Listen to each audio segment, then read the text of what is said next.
Magandang araw sa ating lahat, sa ating mga kababayan from Luzon, Visayas, and Mindanao. So itong muli ang inyong lingkod, ang Munting Tinig. So pag-usapan natin, mga kababayan, ang response ng presidential son na walang iba kundi si Congressman Sandro Marcos sa pagwala ni Amy sa rally ng Iglesia ni Cristo. Alam naman natin na nung nakaraang araw, nag-issue po ng statement itong anak ng ating mahal na Pangulong Bongbong Marcos dahil sa hamakin mo, okay? Pararatangan ka pa namang adik. Ang nagparatang pa, ang nag-akusa, yung nirerespeto niyang tiyahin. Oh, yan po ay si Senadora Iskandalusa Amy Amy, na hindi mo alam kung ano ang apelyido, no? Dahil marami na ngayong nagtatanong kung siya ba talaga ay isang Marcos dahil iba po ang korte ng kanyang baba, no? Medyo may hindi mo alam kung quadrangle, rectangle, octagon, no? Or hexagon. Basta ang alam lang natin is pointed. So mga kamunting tinig, yung pag-akusa ni Amy na adik ang first family talaga. Hindi lang si Pangulong Bongbong Marcos. Dinali na ni Amy si First Lady Liza, which is, kung titingnan mo naman, nakakatuwa dahil ang nagparatang hindi nga adik pero parang adik, no? Pero yung pinaparatangan na adik, nako, napaka-disente, napaka-maayos magsalita, napaka-fruitful, and napakaganda ng pamilya. Samantalang ang nagsasabi ng adik, sabog ang pamilya, hiwalay sa asawa, ewan ko ba kung anong pumasok sa pambansang banang, marang, instead, manang pala. Kaya di ba, pambansang manang daw, or ate. Hindi ata ate, arte ata. No, hindi manang, kundi parang marang, no? So, anyway, kung nababasa ninyo ang statement ni Congressman Sandro Marcos, ay talagang napakamaayos ng kanyang pagpapaliwanag doon, na hindi po totoo, kundi puro kasinungalingan ang ipinaratang sa kanya ni Amy. Isipin mo ba naman, akusahan na inalok ang kanyang mga anak na magdroga? Isipin mo ba naman na paratangan siyang adik? O isang matino na congressman? Maayos ang relationship ni Congressman Sandro Marcos sa kanyang mga anak. So binanggit po ni Congressman Sandro Marcos ang mga anak ni Amy, na kung saan ay sinabi na hindi po sila makikialam kung ano man ang gusot na papasukan ng kanilang mga magulang. Napakagandang halimbawa. So totoo man talaga kung ano man yung away ng magkapatid, yung mga anak, stay put. Panatilihing maging maayos ang respeto sa isa't isa. Ang problema nito kay Amy, bumubula-bula lang yung kanyang bunganga because ang talagang balak na gawin ni Amy ay magalit ang taong bayan. Magsalita as if siya talaga yung may alam. Kaya ipinapaalam niya sa taong bayan. No? As if concerned siya sa kanyang mga kapatid or sa kanyang kapatid, pero iba pong klaseng concern yun. Ipahiya mo yung kapatid mo sa buong mundo, isali mo yung bayaw mo, isali mo pa yung pamangkin mo, na simulat sa na pumasok sa politika, ikaw ay ginawang halimbawa. Ikaw ay tinularan. Then, biglang idlip, isang kisap mata, nadala ka ng emosyon mo sa entablado, kung ano-ano na lang ang sasabihin mo, para ang first couple, ang first family, masira sa mata ng publiko. So hindi po concern yun. Yan po ay pagpapakita ng isang ugali na garapal, bastos, walang hiya, walang kwentang, tiyahin. Kasi tingnan mo ha, nilulook up ka ng iyong pamangkin, nirerespeto ka. Natural lamang na magsabi ang pamangkin mo na parang yung asal mo ay parang hindi asal ng isang tunay na kapatid, dahil kung kapatid ka talaga, no matter what conflict between your brother or sister or kahit nga sa membro ng pamilya mo, hindi mo ibalandra sa buong mundo. Dahil kahit na kasinungalingan ang sasabihin mo, papaniwalaan yan ng tao na nakapalo sa iyo, na sumusuporta sa iyo. So, maliwanag sa sikat ng araw na iyong mga pinagsasabi mo ay hindi talaga concern. Yan po ay pagsira sa pagkatao. Pasalamat ka, hindi ka iniintindi. Pero ayon po kay Atty. Claire Castro, hindi natin alam, no, kung ano po yung gagawing aksyon ng first couple. Kasi may mga haka-haka, pero alam nyo, kapag maghaka-haka kasi galing sa mga supporters ng administration, ay nagkatotoo po talaga yan. Na parang dawit si Amy sa iskandalo ng flood control. Ang akin lang dito is, kung dawit, edi sagutin. Pero hindi pa naman siya idinadawit. Ay nunahan niya na.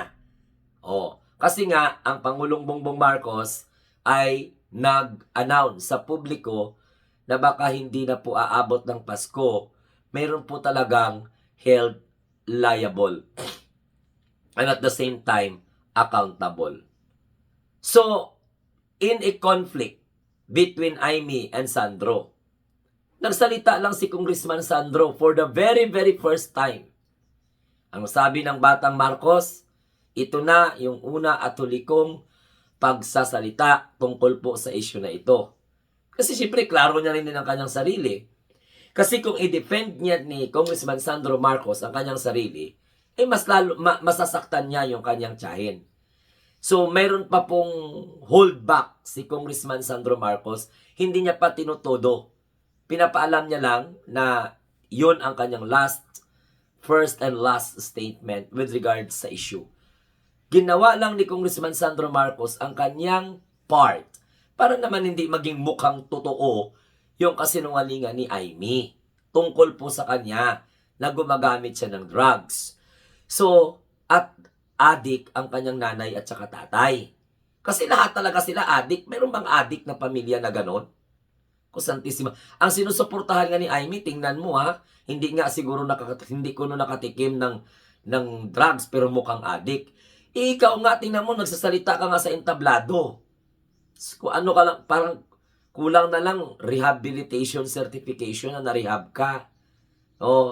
Yung buhok mo, yung bunganga mo, yung lisik ng mata mo, talsik ng laway mo.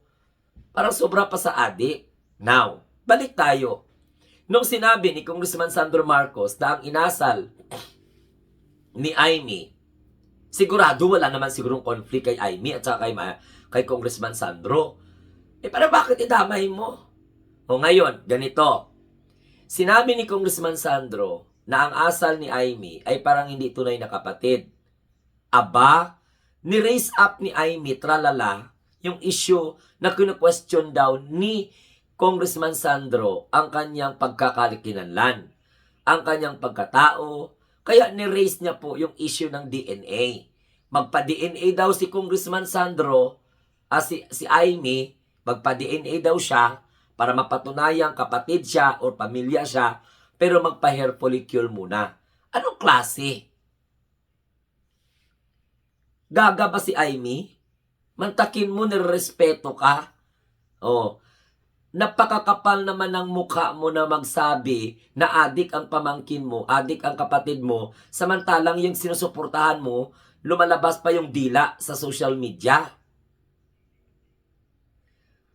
Halos magpakamatay ka dyan sa sa kakasuporta sa mga Duterte, samantalang ikaw, tinatai ka ng kanya mga suporter. Hinahamak ka. Mantakin mo, nagtulo laway, talsika na sana yung mga pustiso mo. Pero, Santissima Trinidad, walang halaga sa mga supporter ng mga Duterte. Natutuwa lang sila dahil sinira mo hindi lamang ang iyong kapatid, kundi ang pamilya mo. So, hindi ibig sabihin na natutuwa ang mga Duterte sa'yo, supporter, dahil sa nakakatulong ka sa kanila. Hindi.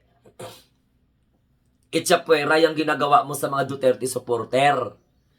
May mga Duterte nga, hindi ka nga tanggap eh. Hindi ka nga ano ni Baste eh. Napaplastikan nga siya sa iyo. Oh, yun ang mga hindi nakikita ni Aimee. Oh, sabi nga ng iba, hindi ako ang nagsabi niyan, sabi ng iba, ang lakas mong magbintang sa kapatid mo, sa bayaw mo, sa pabangkin mo. Pero, hindi ka man perfect family. Hindi mo man lumaki man yung mga anak mo na maayos ang relationship. Oh, sa mga sinisiraan mo. Oh, they see each other every week. Not hindi man lahat ng oras, pero nabibigyan ng pagkakataon na mag-gathered together with your sons. Maayos ang relationship ng mga anak mo kay Congressman Sandro, kay Pangulong Bongbong Marcos, kay First Lady Lisa. Oh, samantalang ikaw sisirain mo, paag-aaway-awayin mo. Ano ba yan? Di ko nga maiintindihan. Hindi kayo dyan, comment down below. Do you think acceptable yung ginawa ni Aimee? Kung halimbawa, galit siya kay Pangulong Bongbong Marcos, kasi ang issue, adik si PBBM, bangag si PBBM, wala ka namang ebidensya, puro ka lang naman, ganito, ganyan, nakita ko sa Malacanang, linte. Oh, pagkatapos ngayon, sabihin mo pa, inalok. Ni Congressman Sandro, ni First Lady, yung mga anak mo magdroga. Let your son testify. Oh, binanggit ni Congressman Sandro na hindi po totoo yung mga pinagsasabi mo. Andyan naman yung mga anak mo. Kaya lang, gusto mo lang magsalita, para ikaw ay paniwalaan ng tao. So mga kamunting tinig, kung kayo ang tanungin, tama ba ang ginawa ni Aimee? Ginaladkad niya ang pangalan ng kanyang pamangkin na talagang nire-respeto siya. So ibig sabihin, si Congressman Sandro nagsalita hindi para labanan si Aimee. Andun pa rin talaga yung pagrespeto niya sa kanyang tiyahin. Oh, kasi conflict nila sa bagay, hindi naman si PBBM ang may kasalanan. Talagang ugali lang ni Aimee, no? Kaya nga sabi ng mga netizens, dahil sa ganyang pagiging inggitera, nagiging balahura, iskandalusa, na palingkera. Ganon. Kasi na-adapt ni Aimee yung ugali ni Sarah. Magkaibigan sila eh. Okay? No, siguro diyan masaya si Aimee. Pero alam mo, sa totoo lang, nahimasmasan yan. Nahiya lang because of pride. Kasi pag i-review niya yung mga pinagsasabi niya, nako, manindig yung balahibo niya sa sakang. Okay? So, hanggang doon lang muna tayo between Aimee and Congressman Sandro Marcos. Mas karespeto si Sandro Marcos kumpara kay Aimee sa punto na ito. Sa akin pero ewan ko lang sa inyo, baka hindi nga talaga karespeto. Tralala yan ay because of ambition. Huwag mong gamitin yung pamangkin mo. Oo, sa ambition mo sa politika. Para mapag-usapan ka lang. Muntik ka nga matalo, di ba? Bilyon nga yung gasto mo, natalo ka naman. Muntik ka lang natalo. Oh. Dahil, ayaw na ng tao sa'yo. Ewan ko kung paano ka nakalusot. Okay? So, yan ang dapat mong intindihin, Aimee. Narespeto ka ng pamangkin mo, pero binastos mo, binalahura mo, matanda ka na. Dapat magparespeto ka. Kaya nga minsan hindi mo masisisi yung mga kabataan kung hindi respetuhin ang mga magulang, ang mga matatanda, dahil paano mo respetuhin ang matatandang balahura? Okay? Kung ako, walang kasalanan si Congressman Sandro, sinagot lang at pinaliwanag niya kung ano po ang kanyang nararamdaman tungkol po sa pag-iskandalo ng kanyang tita na kung saan nagwala sa Iglesia ni Cristo Rally. Oh, drama pa more. Ha, Amy, mahiya ka sa balat mo.